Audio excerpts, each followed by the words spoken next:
Baik, Assalamualaikum, salam sejahtera, salam GBN, salam Malaysia dan salam kuasa ketiga. Jadi saya harap audio clear ya. Um, Hari ini saya akan membincangkan satu tajuk yang agak menarik, iaitu adakah ini sebabnya ya, Anwar Ibrahim setakat ini gagal atau lambat mengumumkan senarai penuh Kabinet Persekutuan ya. Jadi kita sedia maklum setakat ini belum diumumkan senarai barisan jemaah menteri, dan ada semalam ura-ura bahawa senarai itu akan diumumkan hari ini. Itu pun bukannya senarai penuh tetapi senarai separah. Dan kemudian saya membaca laporan media yang berkata bahawa pengumuman itu telah ditangguh ke malam ini. Jadi malam ini dijangka akan ada pengumuman separah. Jadi persoalannya, kenapa sampai sekarang tidak diumumkan? Jadi media-media pro Anwar, pro BN dan sebagainya merujuk kepada masa Pakatan Harapan memenangi pilihan raya 2018 di bawah kepimpinan Tun Dr. Mahathir Mohamad, di mana Tun Dr. Mahathir juga ada mengumumkan senarai separah yang atau jawatan-jawatan menteri penting, kemudian membuat pengumuman penuh. Tetapi sebenarnya kalau anda rujuk, Tun Dr. Mahathir Mohamad membuat pengumuman separah atau menteri-menteri penting lagi cepat berbanding dengan sekarang. Ya, lagi cepat, dah umum dah. Kalau kira ini adalah zaman selepas PRU 14, dah umum dah. So mengapa lambat? Jadi ada pelbagai teori dilontarkan oleh pelbagai pihak yang mendakwa ada sumber. Contohnya ada banyak rundingan, ada banyak permintaan, ada banyak tuntutan dan sebagainya. Jadi setakat mana kebenaran semua ni? Pertama sekali, memang benar berlaku banyak tuntutan, banyak rundingan kerana pelbagai pihak yang ingin terlibat bersama dalam kerajaan Datuk Seri Anwar Ibrahim tahu bahawa tanpa sokongan mereka kerajaan ini tidak stabil, jadi semestinya ada banyak tuntutan. Kedua, Anwar juga perlu melihat ya terhadap majoriti rakyat, iaitu yang atau Melayu Islam Bumiputera yang bimbang ya, adakah kerajaan ini akan mencerminkan komposisi pecahan komposisi rakyat menurut kaum. Adakah akan ikut kalau Melayu Islam Bumiputera ni peratus dia dalam negara banyak ni, adakah ianya akan dicerminkan di dalam kabinet dan sebagainya ikut pecahan kaum. So itu semestinya, kalau saya jadi Anwar, itu semestinya pertimbangan. Tetapi ada perkara yang lebih penting lagi. Tak lama lagi akan berlaku dua pilihan raya, satu di kawasan Parlimen Padang Serai dan satu lagi, tak silap saya, saya confirm Tioman. Kalau Padang Serai ianya adalah kerusi Parlimen, dan kalau Tioman ianya adalah kerusi Dewan Undangan Negeri. Jadi apakah kena-mengena pengumuman senarai anggota Majlis Jemaah Menteri dengan pilihan raya ni? Jadi untuk memahami apa hubung kaitnya, perlu kita lihat beberapa fakta.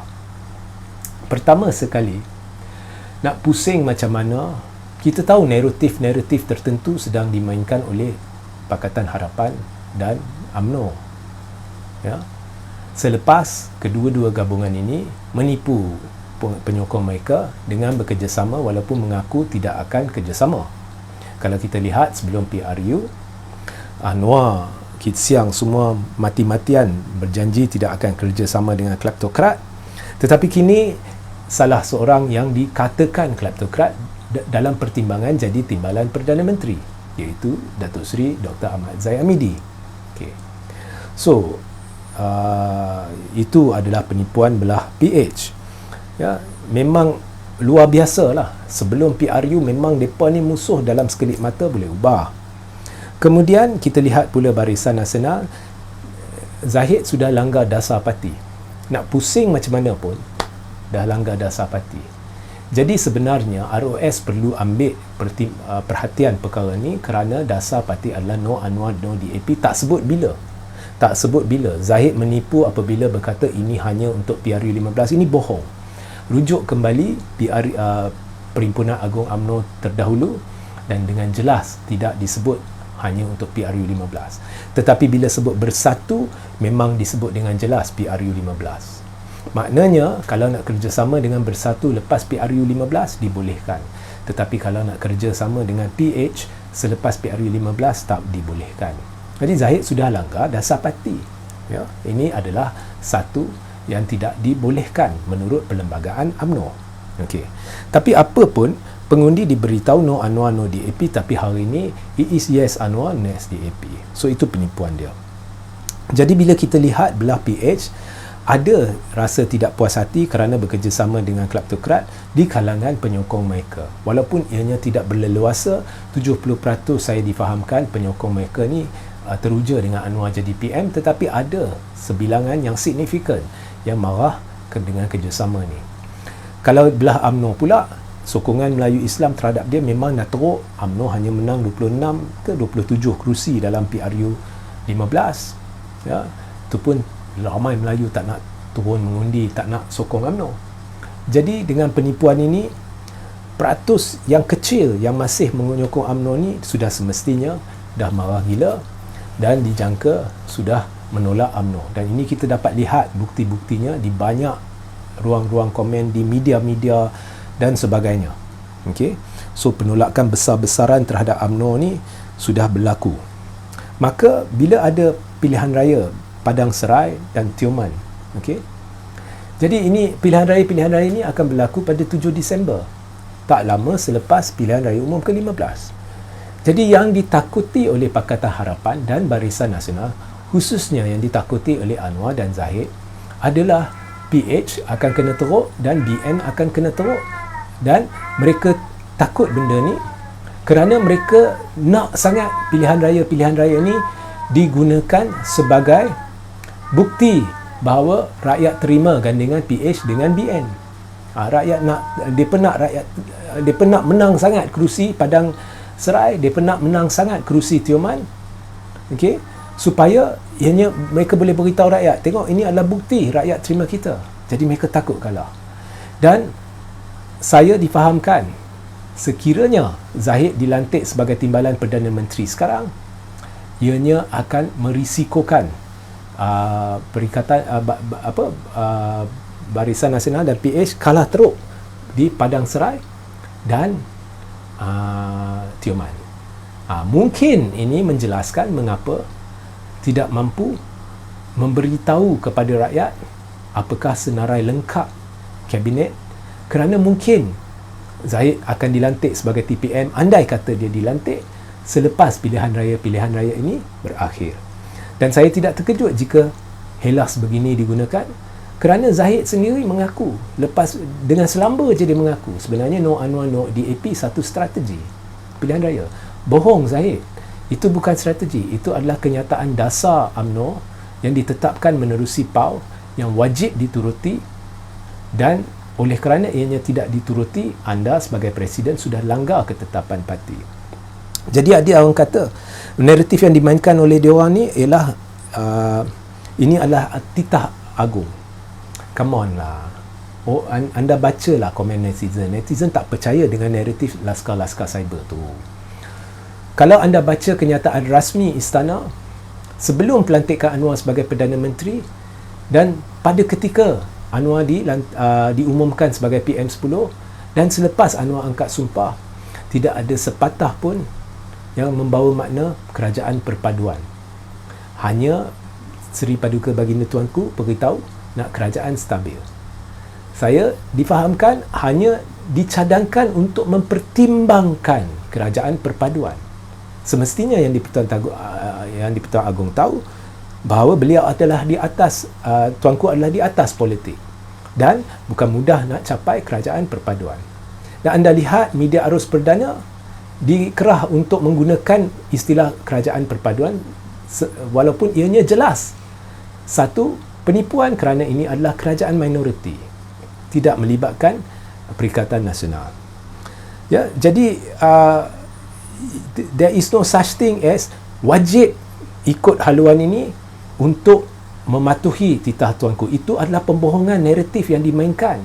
Sebenarnya kalau ikut kenyataan dasar UMNO, there is no UNWA, no DAP, dan no bersatu hanya untuk PRU 15, maka boleh saja kerjasama dengan Perikatan Nasional UMNO ni, ya, boleh bentuk kerajaan.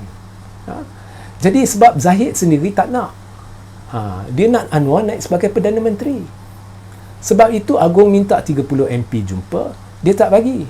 Esok dia timbul warkah kepada Agong oleh Zahid yang berupa penipuan. Kononnya 30 MP sokong Anwar.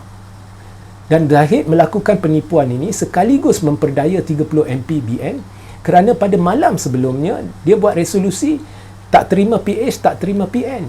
Jadi kalau orang ni boleh tipu macam tu, ya. Jadi kita tahulah dia hanya hendak PH, dia tak hendak perikatan, dan kemudian naratif dimainkan ini, titah tuanku kerajaan perpaduan. Mana kerajaan perpaduan? In the first place, tuanku tak titah pun. In the second place, ini bukan kerajaan perpaduan. Jadi naratif untuk memperbodohkan orang di media sosial sedang dimainkan.